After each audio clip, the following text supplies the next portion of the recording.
Good afternoon, guys, and welcome to the podcast today. And I've got a very special guest for you, Chris Gray. He's got a doctorate in psychology coming out of Chicago, and he helps clients understand buyer psychology, consumer psychology. He's known as the psychologist, and I'm really happy to have him on to discuss mindsets and the psychology around the consumer. A lot of the audience or cohorts are high income, and understanding consumer behavior patterns and how to avoid sabotaging your finances is of utmost importance. Chris is the man. So Chris, welcome. Well, thank you so much, Chris. It's good to be with you. Yeah. Briefly introduce yourself, and I'm excited to dive into the questions. Yeah, great. Excellent. Yes, I'm a consumer psychologist. I've been doing this for about 30 years, have a lot of experience behind me. I started out as a psychologist and quickly realized I didn't love being a therapist and kind of looked around for some different options and ended up landing in the business world, particularly within sales and marketing. And I have really focused on doing a deep dive into how consumers think, how they make decisions, how they shop, and really understanding what it is that motivates and drives people to make those decisions. And so I work with typically high performing professionals who are really looking for an edge in a crowded marketplace by understanding and empathizing with their targets. So we'll dive right into it. And so consumer psychology myths, and what are some common myths in consumer psychology that undermine the effectiveness of sales strategies, and how can businesses overcome them? Sure. I think it's one of the things that I focus on quite a bit. Because my purpose really is to elevate psychology in the business world and making it a force of good. So my tagline is influence customer behavior without feeling gross. And that's really where I hone in. And that requires me to do a few things. And one is education. Another is myth busting, because when we are not operating from a mental map that is accurate, then it really opens us up to biases and mistakes that can be really costly. And so I like to really take on some common myths that you might hear a lot about, we hear floating around, and they sound credible. But once you dive in and dig into them, you realize that's not really true. I think one that I've tackled that's been really interesting, because it really is clickbait that sounds fantastic. But there's this myth that consumers have shorter attention spans than goldfish. And there's always this quote that people are quoting, a Microsoft study that apparently or allegedly said that consumers' attention spans are less than 8 seconds, while goldfish has an attention span of 8 seconds. Once I started digging into that, what I realized is there really was no such study that studied this or had these findings. There was a Microsoft study, and you can click on the link, but it takes you to a study that really doesn't talk about goldfish at all or anything like that. And what I found was that no one's actually ever studied the attention spans of goldfish. And the reason that's important, and I think it's because it's important to understand what gets attention, how attention works, because again, if you're in a crowded marketplace, often the first or the most effective one to get attention and keep attention is going to have a big advantage over competitors. It's really having an accurate idea of human attention and how it works and what its shortcomings may be is really important. And so when we look at how attention works, there's really two avenues for getting attention. And one way we think about often is disruption. And we hear about that quite a bit, especially when we think about digital marketing or that sort of thing. We have to create disruption and get people's attention. And disruption can be a very good short-term strategy. Disruption really just means something stands out against its background or its environment. That's why school buses are bright yellow. That's why ambulances have sirens, so that we notice them right away, right? The challenge with disruption is that it only works for an instant, because what kicks in as soon as something grabs our attention, the very next thing that our brains are asking us, often automatically without us even thinking about it, is this relevant to me? Does this matter to me? And if our brains automatically say, then we move on to something else. And so it may have gotten our attention for a second, but that's really all it did. So if you think about, I live in Chicago, I know you're in Houston, you probably hear as often as I do car alarms going off at night. how often do you like run to your window to look and see, oh, is this something I need to worry about? No, our brains go, okay, there's another car alarm. And we go back to sleep. And that's, if we're only relying on disruption, then let me get that for a second. And that leads us to the second way of getting attention, which is actually much more powerful, which is relevance itself. When something's relevant to us, when we feel like something is meaningful, if it matters to us, then it's not only going to get our attention, but we'll be able to maintain our attention. Classic example from your sort of your Psych 101 class is called the cocktail effect. And basically imagine yourself at a cocktail party and there's all kinds of ambient noise around you, many conversations, people laughing and having fun, there's music, but you're having a conversation with a friend. And because you're concentrating on a conversation, all that ambient noise fades to the background, right? But if someone in a conversation next to you suddenly says your name, it's like, what? It's able to break through what's called selective attention to grab our attention because our names are very relevant to us. And so there's a lot of power in relevance because not only will it get your attention, but then if your brain again is going to kick in and say, is this really meaningful to me? And if it says yes, then you're much more likely to maintain that attention. And so when we talk about the goldfish, I think what's happening here is that it is true that attention has become more challenging, both from a consumer perspective and from a business or marketer perspective. But the reason for that is not because our attentions have suddenly shrunk. It's because there's more and more vying for our attention at a given moment. And that may seem a little bit semantic, but when it comes to how to attract and engage your consumer, we have to remember they are capable of paying attention. If you've ever binged a show on Netflix, like probably most of us have, it can maintain your attention for quite some time if it's interesting. And so what I think it does is it puts the onus on us to say, you know what? Yes, attention is harder to get, but it's not because it's not possible. It's because we just have to work a little harder to be relevant, to be disruptive, and to engage that consumer in a way that's going to be really meaningful to them. And that's where things like insights come in and consumer research, which I've been a consumer researcher for 30 years. That's why that is so important, because the more we know about someone, the more likely we are to not only attract their attention, but then to engage them, compel them, and motivate them to act on it. Interesting. Yeah, that's like attention, especially in today's, it's a crowded attention is a very valuable is a very valuable currency.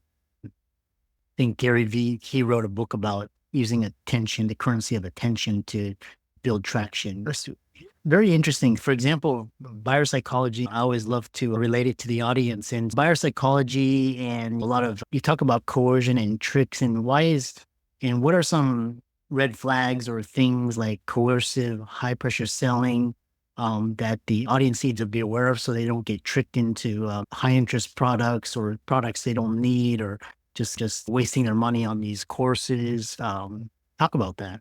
Yeah, I think that it's one of my sort of core principles is to, again, if I'm elevating psychology for good, then I have to look at the flip side, which is when is psychology misused? And there are a lot of amateur psychologists out there who are more than happy to tell you about psychology tricks you can use to trick your consumer into buying something. And it's actually a question I get a lot when I tell someone that I'm a consumer psychologist is like, oh, so you trick people into buying stuff they don't need. And my reaction, I used to hate that question, but now I love it because my reaction is, look, you can do that. You can. Like marketers these days we have the tools, we are sophisticated enough, we've got everything at our fingertips to get anyone, just about anyone, to buy just about anything once, right?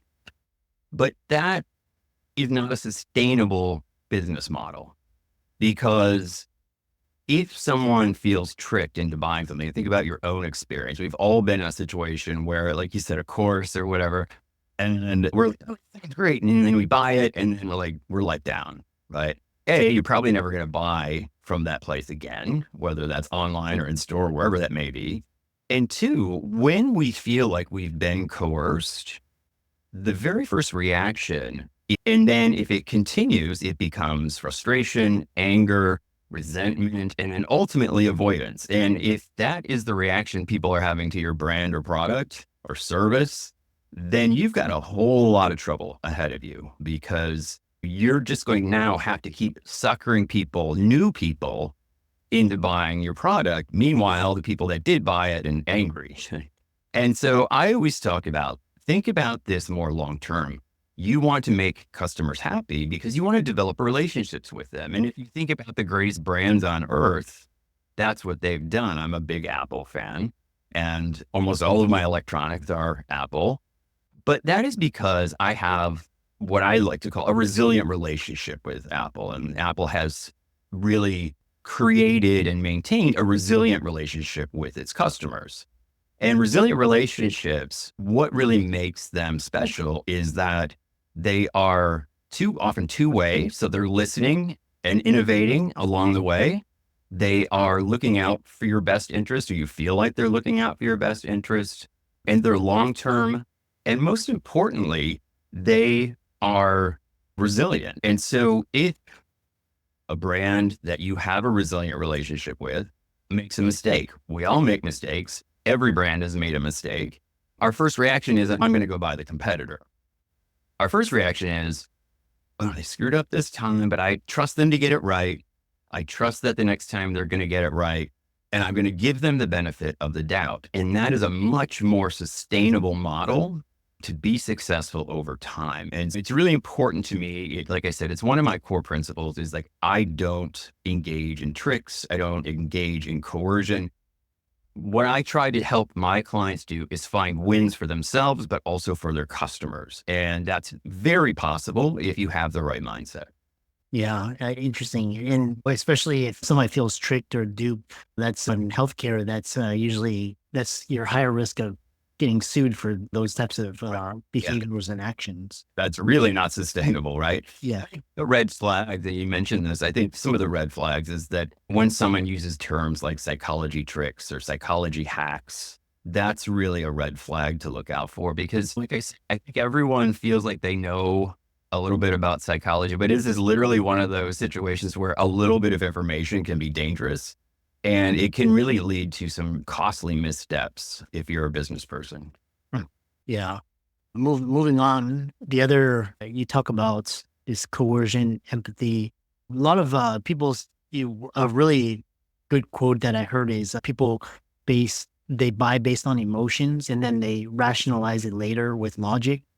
Describe the roles that emotions play in consumer decision making, especially like fear or greed, and how can businesses use engagement to drive sales without being manipulative or being coercive or aggressive? Talk about that.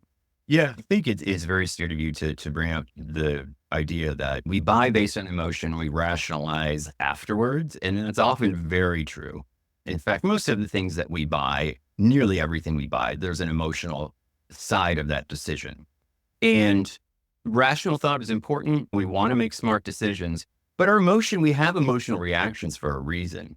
Emotions are evoked much more quickly than rational thought. It is something that comes from when we were cave people, we had to assess a danger very quickly. And that's part of how our emotional responses have developed. They happen in this flash. In fact, research has shown that they happen within milliseconds versus rational thinking, which takes a little bit more time to kick in.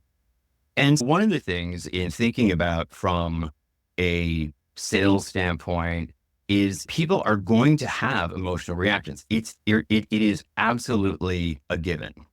And so what I always say to my clients is, if that's a given, the only question then is how strategic are you going to be about what emotions you are eliciting from your clients and what you want your brand to be associated with. I've got a 7-step process that I work with my clients, and it really is about how to influence behavior in a way that is effective, in a way that you can feel good about, because not only does it create wins for you, it creates wins for your customers. And again, getting to those win relationships that are resilient. And you mentioned fear. I think that's a really important one because we hear a lot about evoking fear in customers, and that's a great way to motivate them. And while it is true that fear can be a very powerful motivator, it's also a very blunt tool. And when we evoke fear, that kicks into some very primal responses from people, fight or flight, right?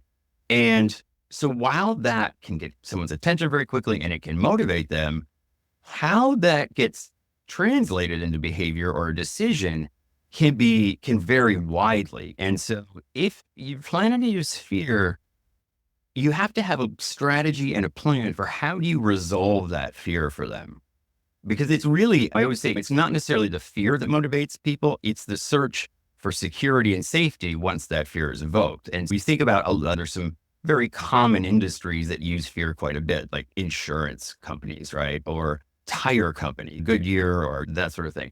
And it's really just a reminder of, hey, something bad can happen, make sure you have the right tires, right?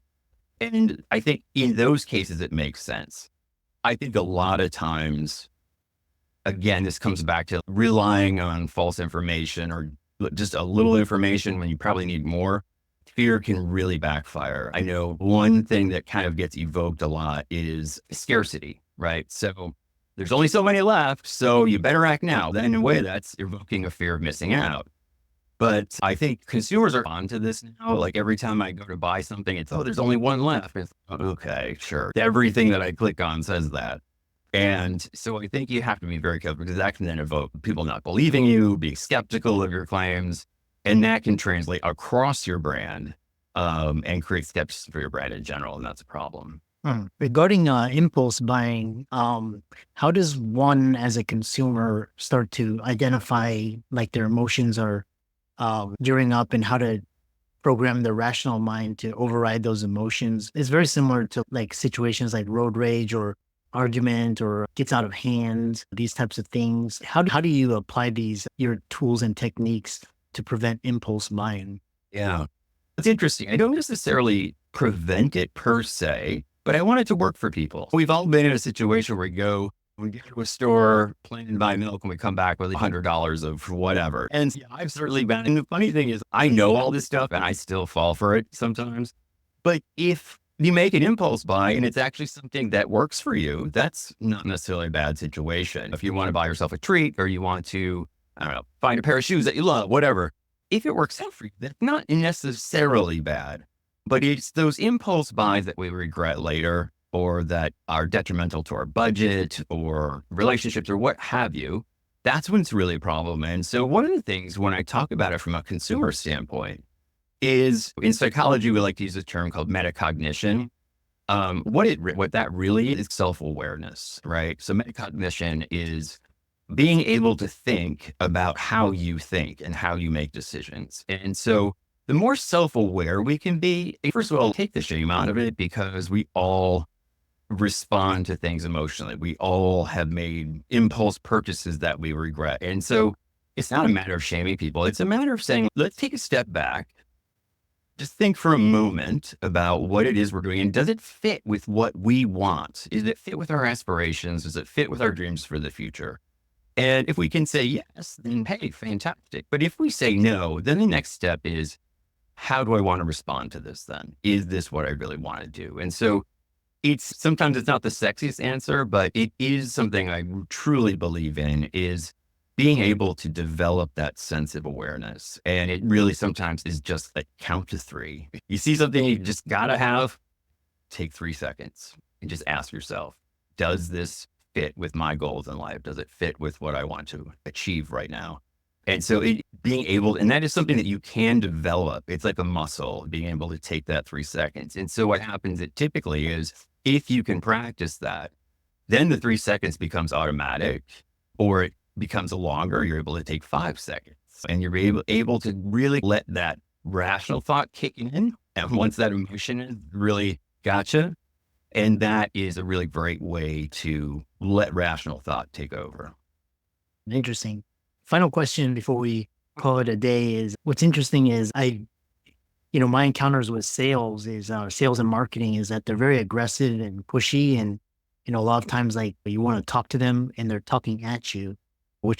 So how can sales and marketing professionals shift from thinking about their customers to thinking like them? I think the best sales and best marketing professionals, they actually sit there and listen. They don't try and wrestle the conversation. I always feel like they're trying to wrestle the conversation and trying to push an agenda. I'm not sure if they learned that they teach you that in school or something, but it's very off-putting. Yeah, it is. And again, I think we've all been in a situation before where it's just uncomfortable, where someone's really pushing a sale. And even if you were interested in that item, you start getting that resistance, right? Whoa, this does not feel right. And he's very pushy. I don't know. And I think the thing is too, like in the sales, with the sales and marketers that I typically work, nobody wants to be that guy or the woman. No one wants to be that person. But I think that there's sometimes when people have pressure, if they've got certain goals they have to achieve, sales goals and that sort of thing, that can take over and they can get aggressive. But when I work with sales and marketing things, what I say is, look, the best approach you can take is to develop your empathy for that customer, right? And what that means is, like you said, like being able to think like them, not just about them, but what is it that they're looking for? What are their aspirations? Are their goals that I can help them achieve? And when you take that mindset, that can be really powerful. I've also been many times in situations where there've been salespeople who are just fantastic. It's almost like they're reading my mind because they've honed that skill of being able to elicit from you. What is it you're looking for? What is it that you really want? And not only listening to what they say, but how they say it, what's underneath that, to help people verbalize their aspiration. And when you understand someone's aspirations, a term I like to use called the aspiration gap, because we all have aspirations, and then we all have aspirations where we're not quite living up to that aspiration, right? And the aspiration gap is where we want to be versus where we are.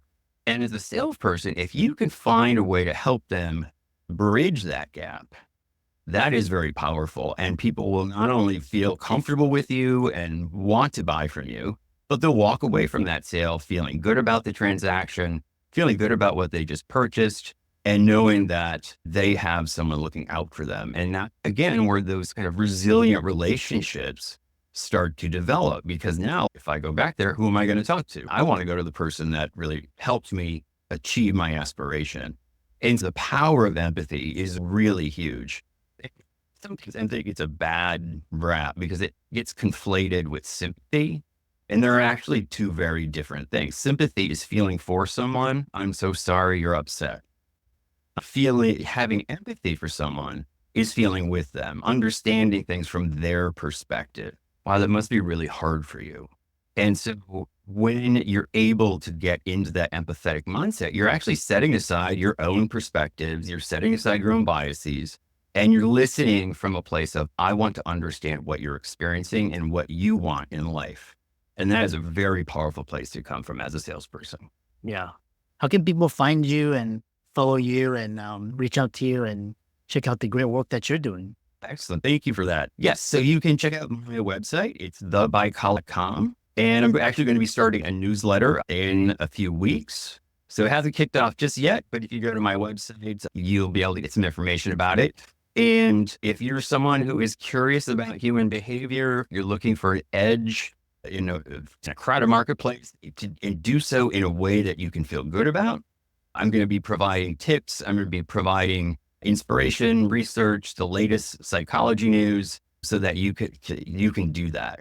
So that's one. You can look me up on LinkedIn. My name is Dr. Chris on LinkedIn. That's my handle. And other than that, I would just say thank you for having me on. Yeah, I love that. And thanks so much for coming on and sharing your expertise, and really enjoyed the conversation. Excellent. Thank you very much.